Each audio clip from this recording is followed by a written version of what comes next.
forward, follow me. If I hesitate, push me. If him may kill me, avenge me. If I am a traitor, kill me.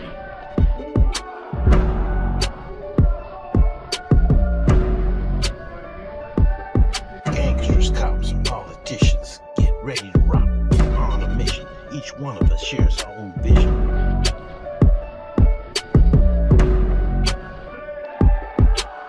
When I was on the yard, I went real hard. While I patrolled the streets, all the G's on me. When I was on the yard, I went real hard. While I patrolled the streets, all the G's on me.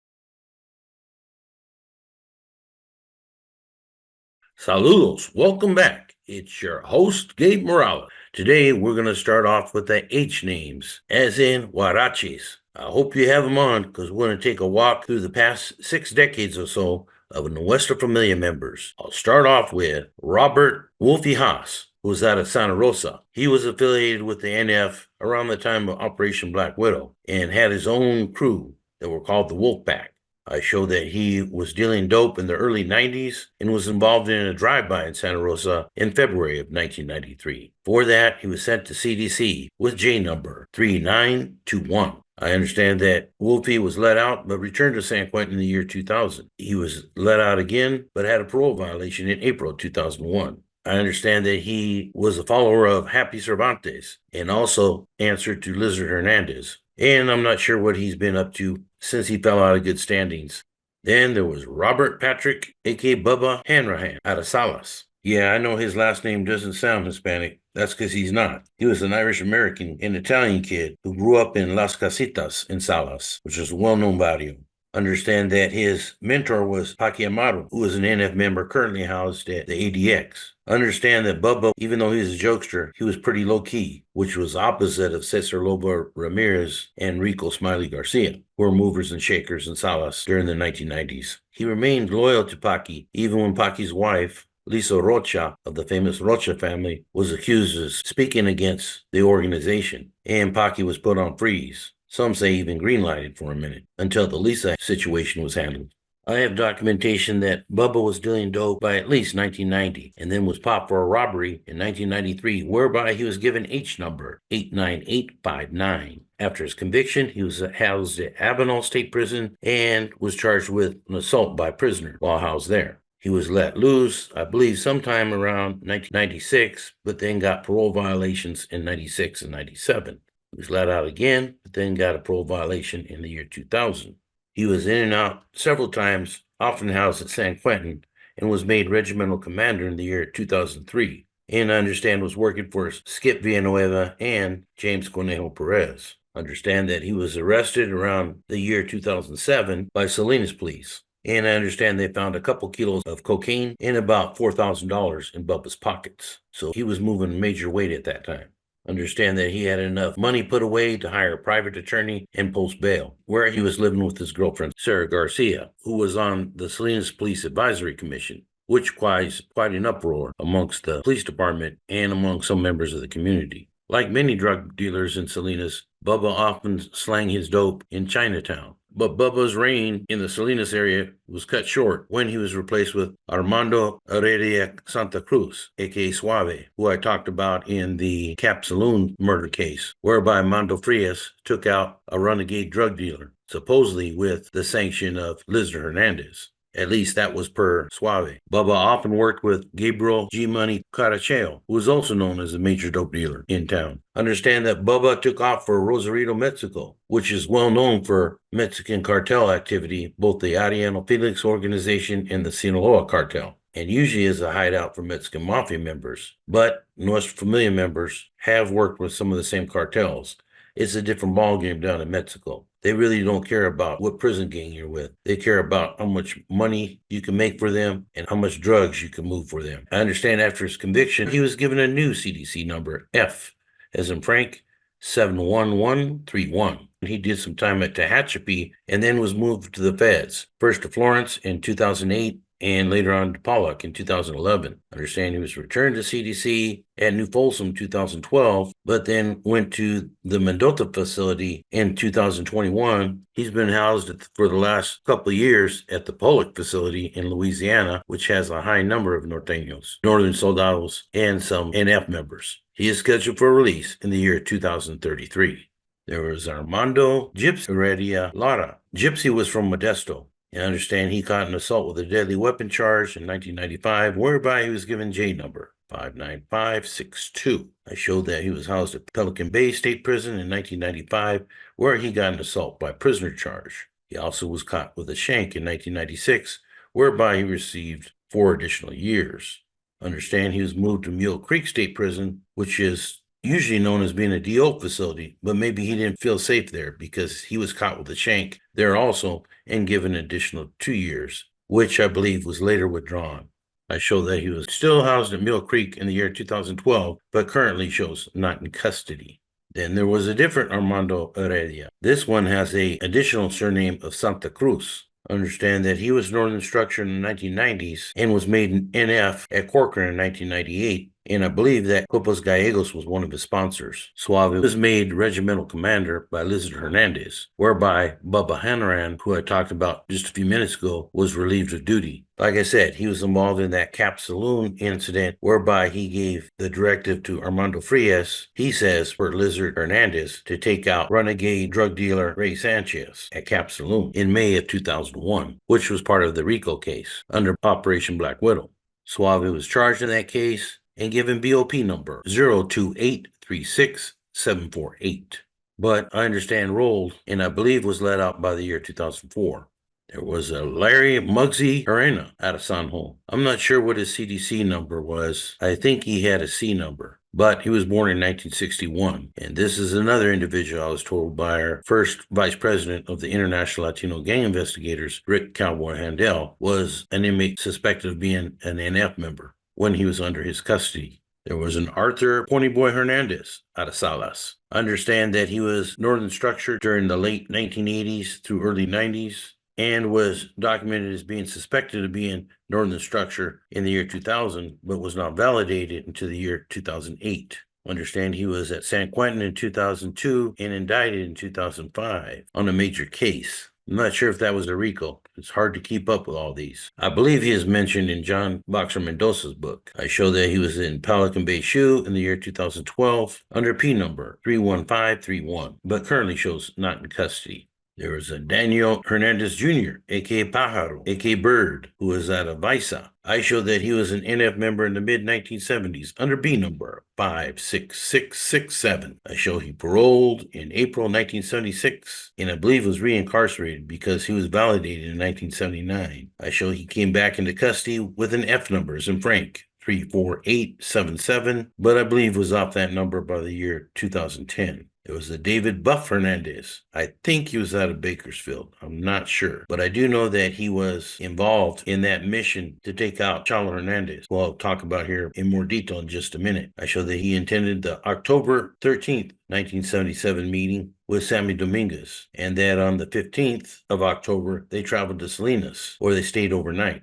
I understand that they were given a gun by NF Brass and told to take out Chalo. An individual named Wolfie Fierro was killed in that incident, and I show that he was part of that RICO case that occurred in 1982, whereby Bobo Sosa and Death Row Joe and other NF heavyweights were indicted. And I understand that David Buff Hernandez was given life for that case. I believe he got out because I show he came back in the mid-1990s with E numbers in Edward, 71646. But I believe was off that number by the year 1997 and was listed as a dropout. So let me get into some details on Gonzalo Chalo Hernandez, who was the founder of the Nuestra Familia Mexicana, as I've explained many times. Now, there's some people that state that the NF never had any revolutionary or social conscience and that they were straight mobsters, straight gangsters. That is true under Death Row Joe and Babo Sosa. But if you look at this constitution that Chalo wrote with assistance of Luis Araujo from Maravilla and a few others, you'll see that very clearly it states that one of their main purposes was to help with the progress and serve to bringing more unity to the people of Mexican extraction. And in under Article 1 of that Constitution, it states that this organization shall be known as Nuestra Familia Mexicana. And I even show pictures to show it. There's some people who say, no, that's not true. Black Bob and Death Row Joe said that's not what happened. Well, I hate to tell you, but neither one of those guys were around when Chalo Hernandez started the organization. As I stated, I think a couple times, I have Chalo's memoirs and explains in great detail how they came about in opposition to the oppression of the Mexican mafia. They also were directed to discuss contemporary problems, social, political, economical, and cultural. And when he started it, even though they were not that big and had to operate under the radar due to fears of being attacked by the Mexican mafia, they very clearly had revolutionary social justice goals. And they even had classes on these subjects, with Chalo often being the teacher. Chalo could have been the first padre, but he decided to make Little John the padre. He was getting paroled soon, even though the real power lied with Chalo. Here's another interesting fact about Chalo Hernandez. He was first cousins with an MA leader who also had revolutionary aspirations, and that was Rodolfo Cheyenne Cadena, who was later killed by the NF in December 1972.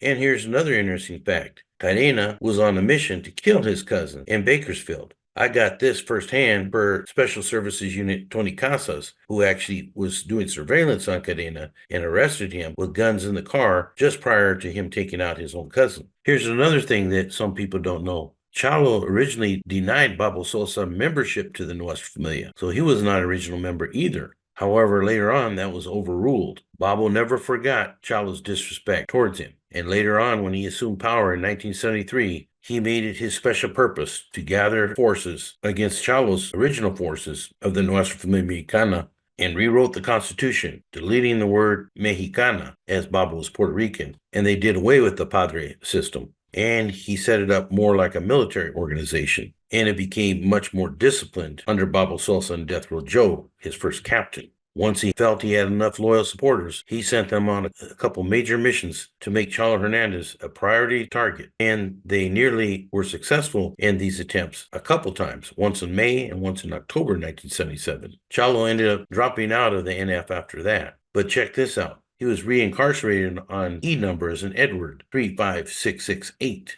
in later years, and he was very surprised that nobody tried to take him out. Well, it is my belief by that time, most of Babo Sosa and Death Row Joe's supporters were no longer a factor. Even Black Bob, who had no personal vendetta against Chalo, had lost many of his supporters. And my understanding is that Chalo was housed in general population and couldn't figure out why, if he was on the NF hit list, they didn't take him out. Like I said, I think he underestimated how bad Babo wanted to take him out, and that he was no longer a priority target by the NF after several changes in the Mesa and overall governing body systems. They had other individuals who were much higher on the hit list. And to be honest, he may have just been forgotten about.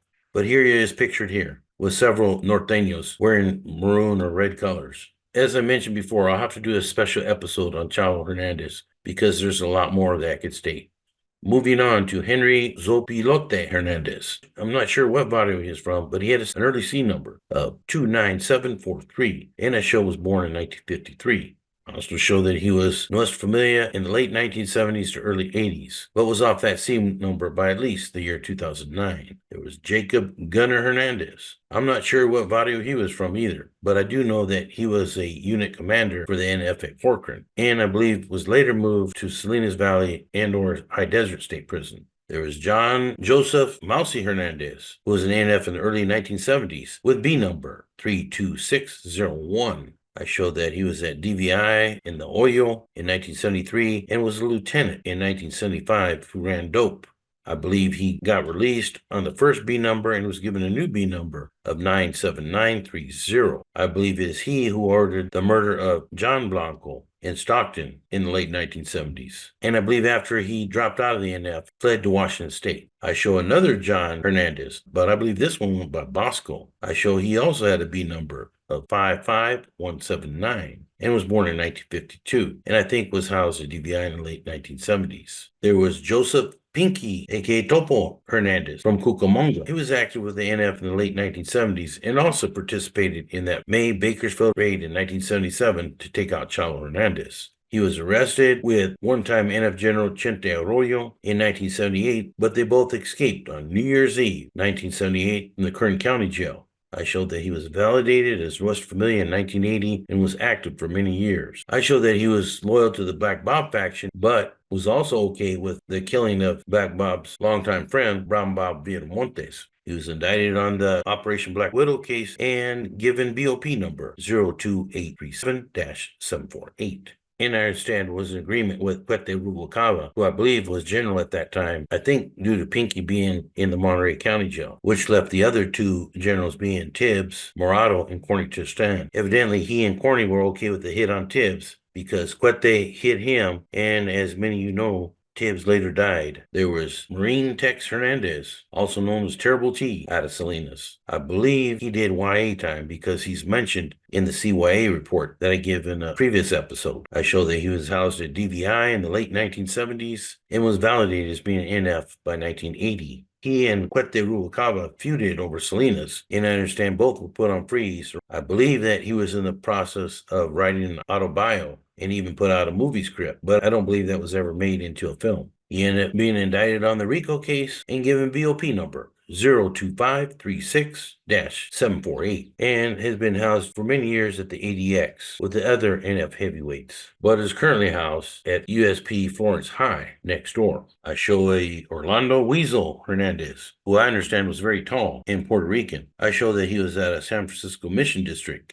and was incarcerated in 1983 for a robbery case at the San Francisco County Jail. I understand he returned to the jail several times during the 1980s and then got popped in a dope case in 1991 where he was given E number as an Edward 84300. I understand that he had multiple parole violations and I believe worked with Boxer Mendoza, who was out of the same barrio. I think he was housed at San Quentin around 2012, but I lost track of him around that time. There was a Peter Jr. Hernandez out of Pomona who had a couple of NF members. You may recall I mentioned Tarzan Castaneda as being one, but I show that Peter Hernandez was killed on January 24th, 1977 by the NF's Chino Regiment. There was a Raymond, aka Pat Ray Hernandez, who was out of San Jose, but also had ties to the Chino Sinners and was part of the Babo Sosa car in the mid-1970s under B number 50506. Understand that his sponsors were Perico Saldivar and Tudy Ramirez. He was let out on that B number, but then caught a hot one when he took out Ernesto Miguel, aka Kimba Garcia, on June 26, 1981, and was given a C number of 55741. I show that he was housed at DVI in 1982 and was considered a captain there through the year 1984, but I understand dropped out around the year 1985. There was a Richard Scooter Hernandez out of Redlands. He had B number 68332. I mentioned him briefly in a previous episode as he was murdered by the NF at Soledad on October 17, 1976. There was a Robert Diablo Hernandez out of Bakers. I show he was active with the NF in the mid-1970s and was known for parole and robberies. I show he paroled in 1977, but then was popped on a burglary in 1979, whereby he was given C number 2251. I show he paroled in 1980, but got popped for assault with a deadly weapon in 1982, and was at Folsom Prison in 1983, where he got assault by prisoner charge. And I show was paroled by 1988. I show that he got another burglary case in 1991, whereby he was given H numbers in Henry 7230. He had some parole violations after that, then came back into custody under P numbers in Paul 91130. But I'm unsure what happened to him after the year 2006. I show it Timothy, aka Timo Hernandez. He may have also gone by the moniker of Sparky, but I show that he was in the California Youth Authority at Perkins in 1985. Understand that he was only validated as being Northern Structure in 1997, but I believe was actually undercover NF under K number 11916 when he was housed at San Quentin. I show that he was charged in the RICO case in the early 90s, but I understand later dropped out. And so I'll have to stop right there. I'll continue with the H last names very soon. I hope you enjoyed this episode and learned something new. For now, this is Gabe Morales signing off for gangsters, cops, and politicians. If I go forward, follow me. If I hesitate, push me. If they, I may kill me, avenge me. If I am a traitor, kill me. Gangsters, cops, and politicians, get ready to rock. On a mission, each one of us shares our own